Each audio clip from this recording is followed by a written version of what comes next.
2 Korintus pasal 13 ayat 11. Rasul Paulus berkata, akhirnya saudara-saudaraku, bersukacitalah, usahakanlah dirimu supaya sempurna. Terimalah segala nasihatku, sehati sepikirlah kamu dan hiduplah dalam damai sejahtera, maka Allah sumber kasih dan damai akan menyertai kamu. Bapak Ibu Saudara yang dirahmati oleh kasih karunia, dalam surat pastoral letter Rasul Paulus mengunjungi jemaat dengan perasaan, dengan rasa as a spiritual father, as the founder of the local church in the Corinthian.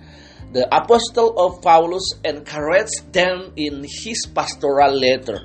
Bapak Saudara Ibu, di situ dia berkata, dia memanggil jemaat di Korintus itu dengan sapaan saudara-saudaraku.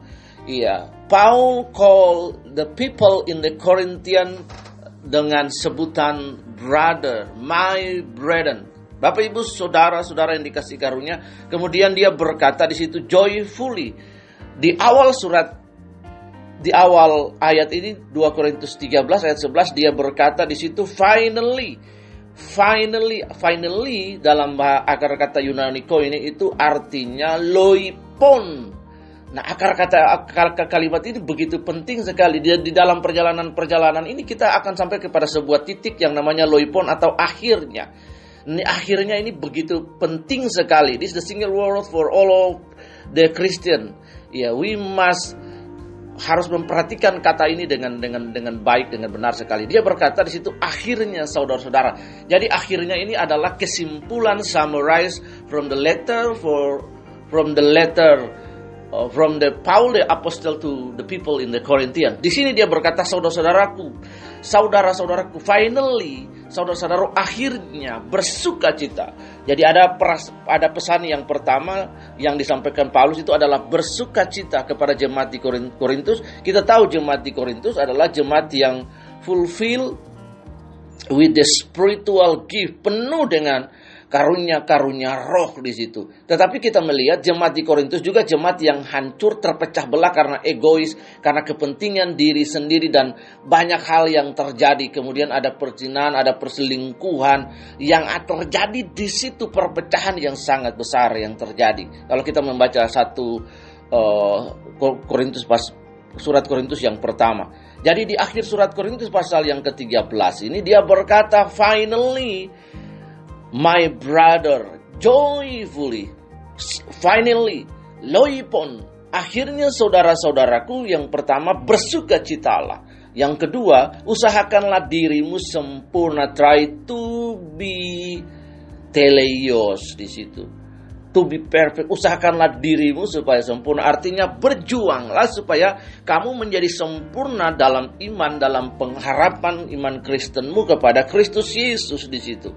Lalu yang berikut dia berkata, terimalah segala nasihatku. Receive all my advice, spiritual advice to you. Terimalah segala nasihatku, kemudian sehati sepikirlah kamu. Kenapa dia berkata demikian? Karena khususnya bagian yang kedua ini, terimalah segala nasihatku, karena dalam satu surat, pertama surat Korintus dan kedua surat Korintus pada pasal-pasal sebelum pasal 13 di sini kita melihat bagaimana perpecahan terjadi, kepentingan diri sendiri. Orang di sana tidak mau menerima nasihat yang disampaikan oleh Rasul Paulus. Bapak Ibu Saudara yang dikasihi oleh Tuhan.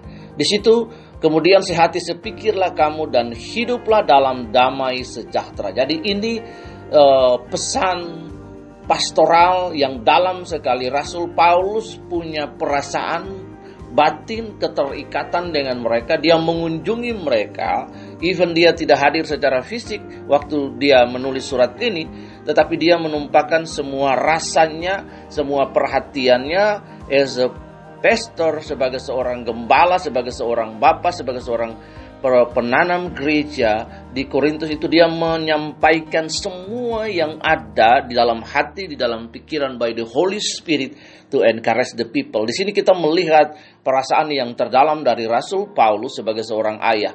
Dia berkata, terimalah nasihatku, Bapak Ibu. Karena pada bagian lain orang-orang Korintus ini tidak pernah mendengarkan nasihat.